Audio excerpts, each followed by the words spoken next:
Om Sahana Bhavatu Sahano Bhunuktu Sahaviryam Karavavagai Tejasvinavaditamastu ma vidvishavagahi.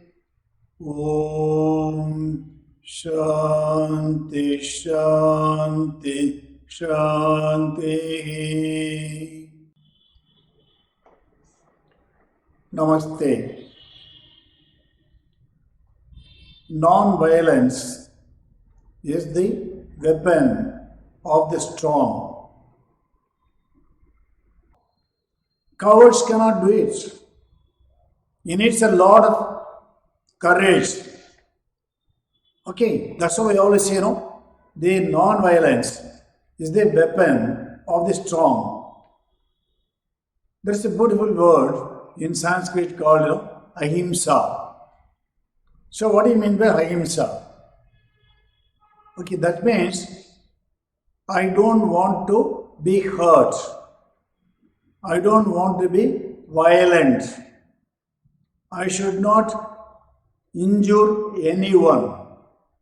This is what I call the Ahimsa.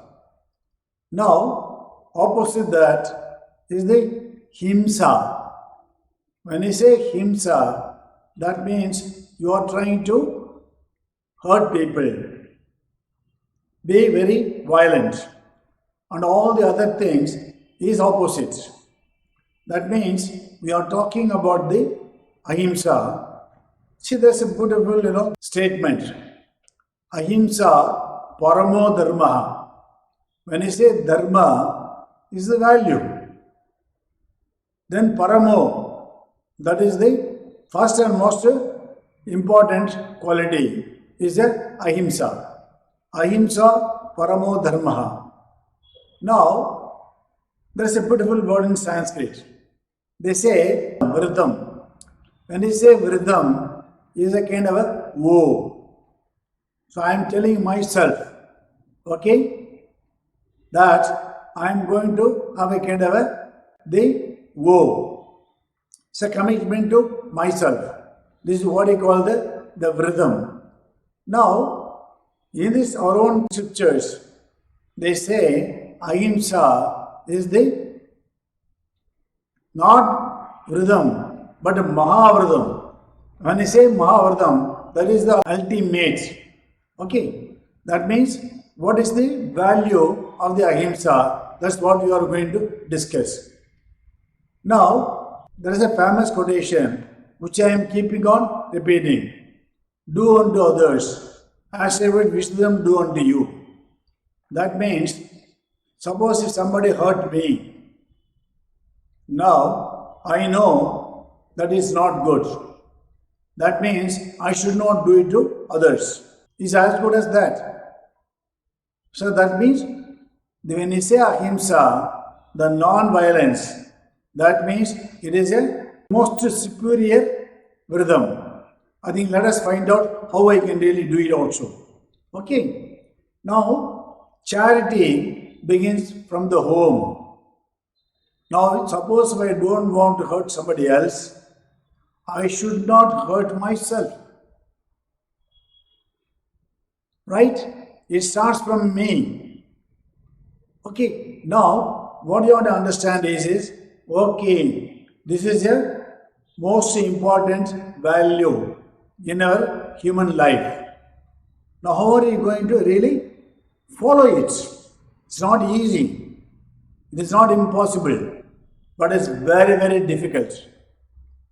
Okay. Now, there is a beautiful quotation. Look at the love. It is a very powerful word.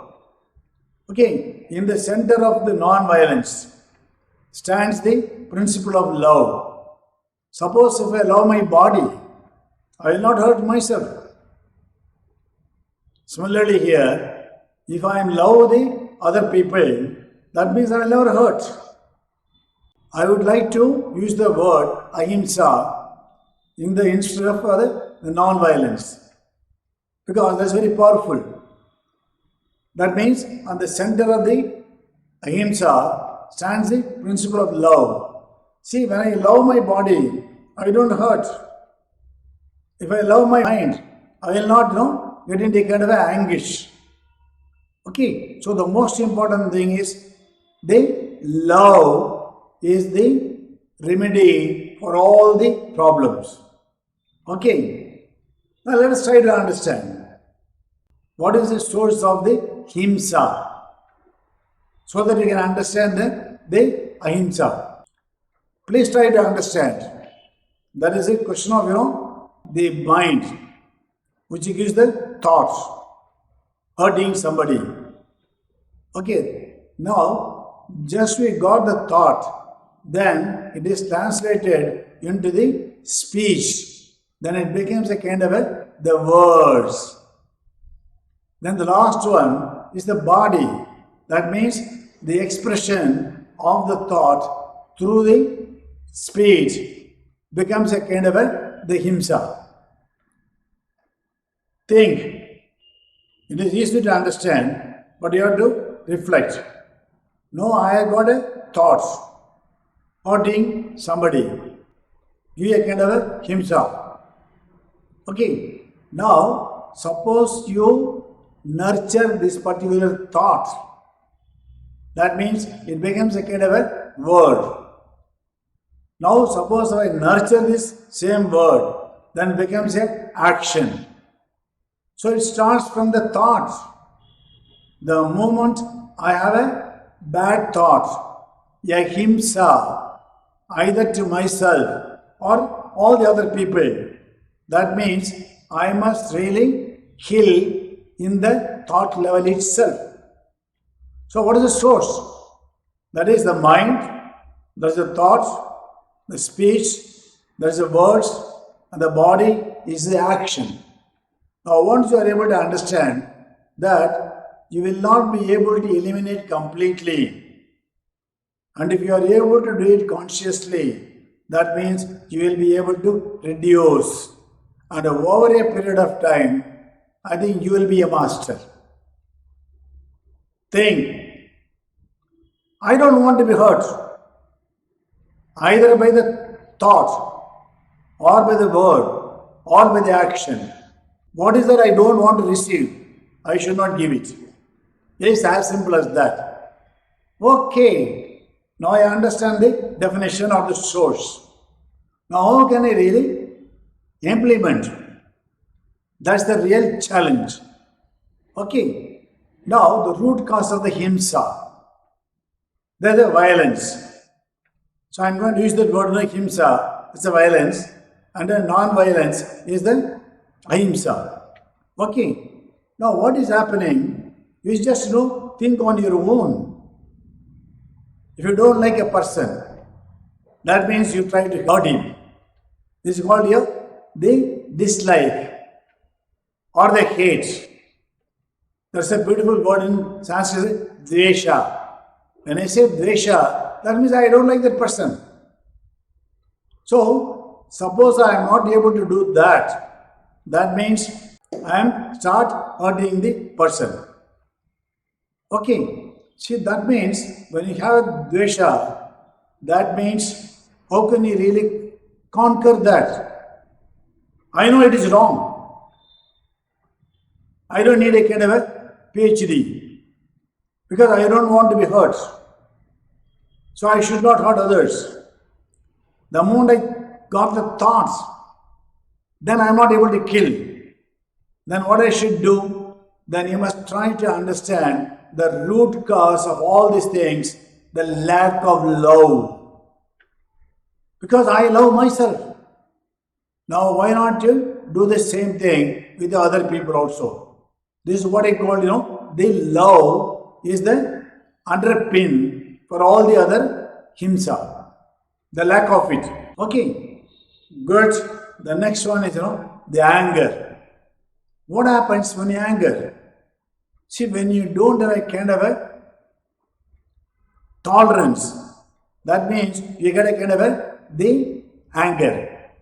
Now, it is easy to say, but also very difficult to practice.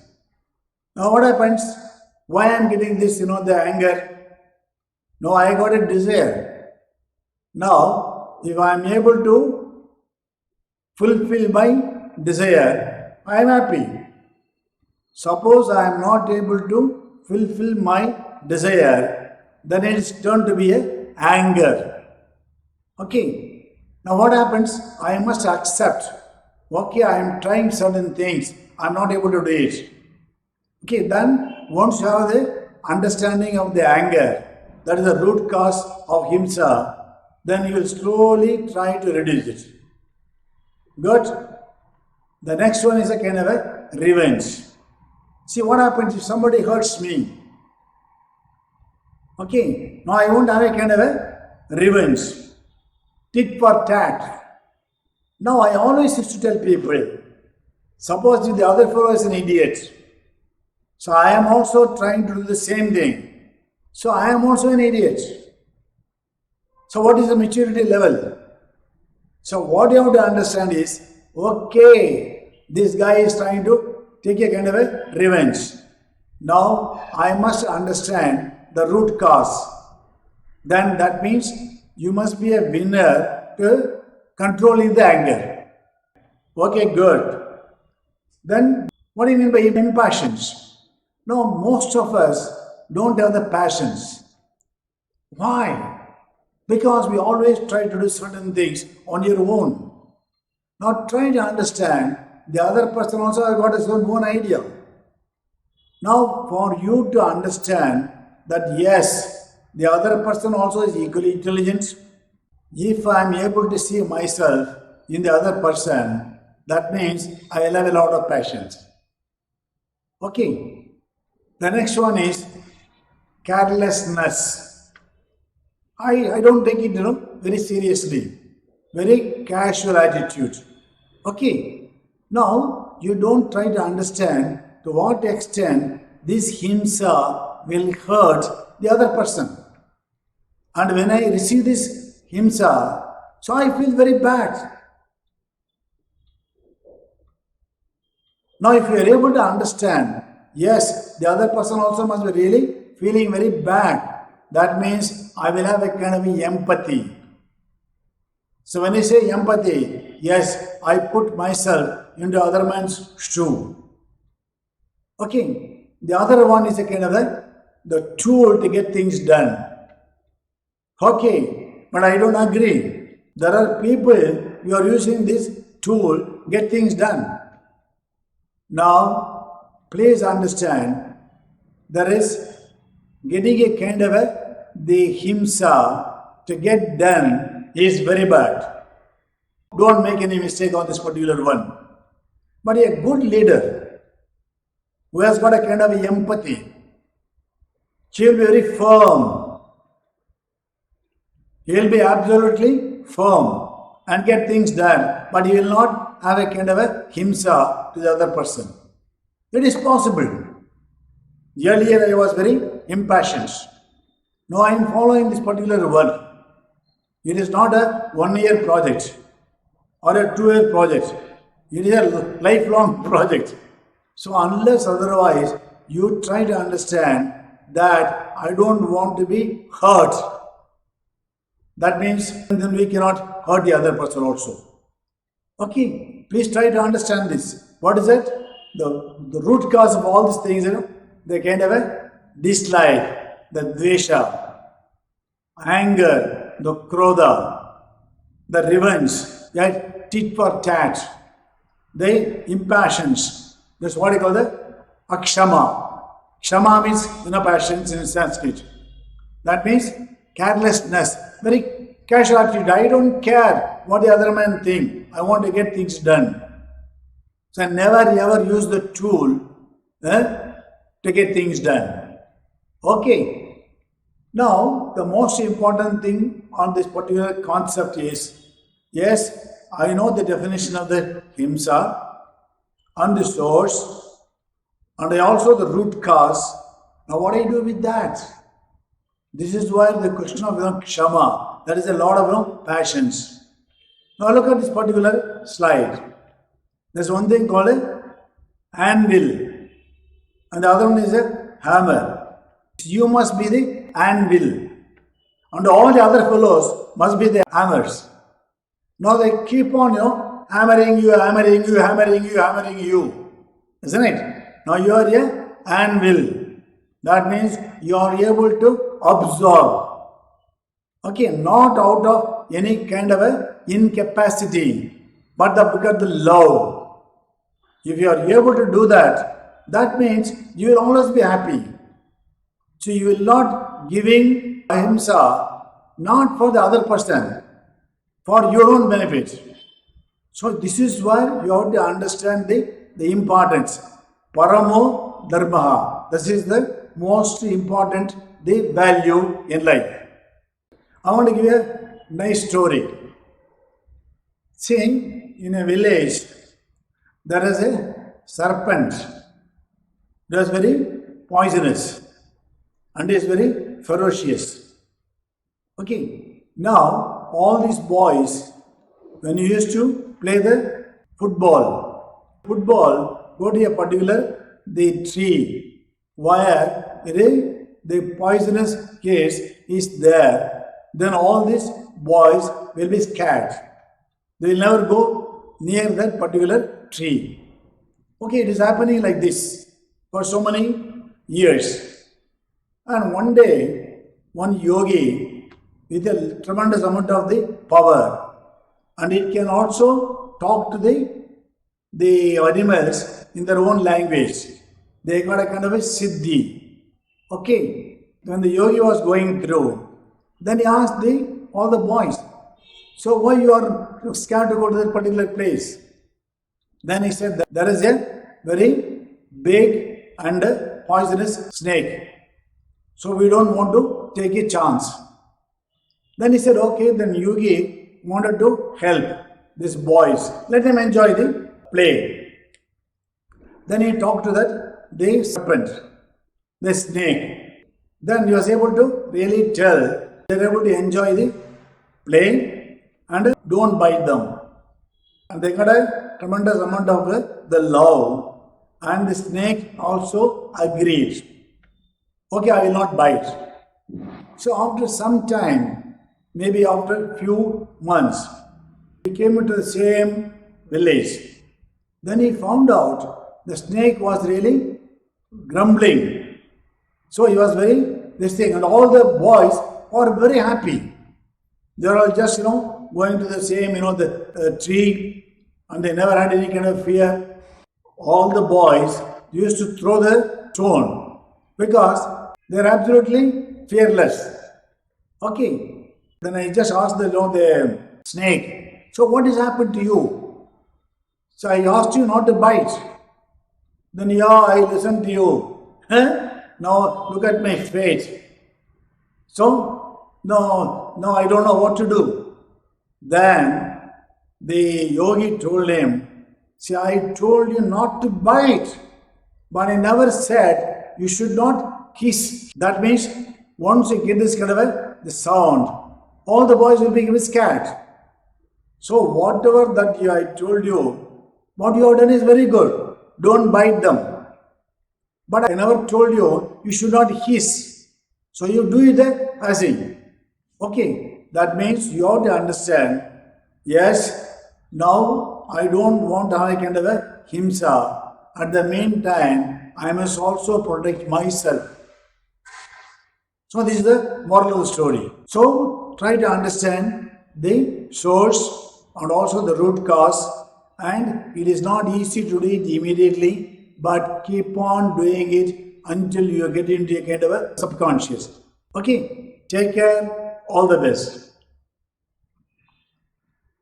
Om Sarve Bhavantu Sukhinah Sarve Santu Niramaya Sarve Bhadrani Pashyantu Ma Kaschit Dukkha Bhavet Om Shanti Shanti Shanti